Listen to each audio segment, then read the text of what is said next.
Hi friends, ముందుగా మనం అన్నాన్ని ఇలా కలిపి పెట్టుకోవాలి. ఇప్పుడు స్టవ్ మీద బాండీ వేసి అందులో 2 టేబుల్ స్పూన్ ఆయిల్ వేడెక్కాక 1 టేబుల్ స్పూన్ పోపు గింజలు, 2 ఎండుమిరపకాయలు వేసి వేయించుకోవాలి. ఇప్పుడు అందులో ఒక గుప్పెడు పల్లీలు వేసి దూరగా వేయించుకోవాలి. అందులోనే ఇప్పుడు మనం ముందుగా కట్ చేసి పెట్టుకున్న ఉల్లిగడ్డ, పచ్చిమిర్చి వేసి వేయించుకోవాలి. ఇప్పుడు అందులో 2 రెమ్మల కరివేపాకు, కొంచెం కొత్తిమీర వేసి మంచిగా వేయించుకోవాలి. ఇప్పుడు అందులోనే కొంచెం పసుపు వేసి మనం దూరగా వేయించుకోవాలి. ఇప్పుడు మనం ముందుగానే కలిపి పెట్టుకున్న అన్నాన్ని వేసి అటు ఇటు వేయించాలి.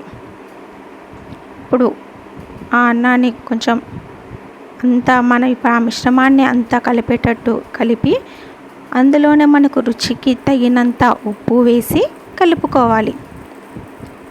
ఈ కలుపుకున్న మిశ్రమంలో ఇప్పుడు ముందుగానే మనం తీసుకొని పెట్టుకున్న నిమ్మరసాన్ని వేసి ఆ నిమ్మరసం అంతా అన్నానికి మొత్తం పట్టేలా మనం చక్కగా అంతా కలిపి పెట్టుకొని ఉంచుకోవాలి. అంతే అండి, మనకు ఎంతో రుచికరమైన lemon rice ready. Thank you for watching. Please subscribe, like, comment. Thank you.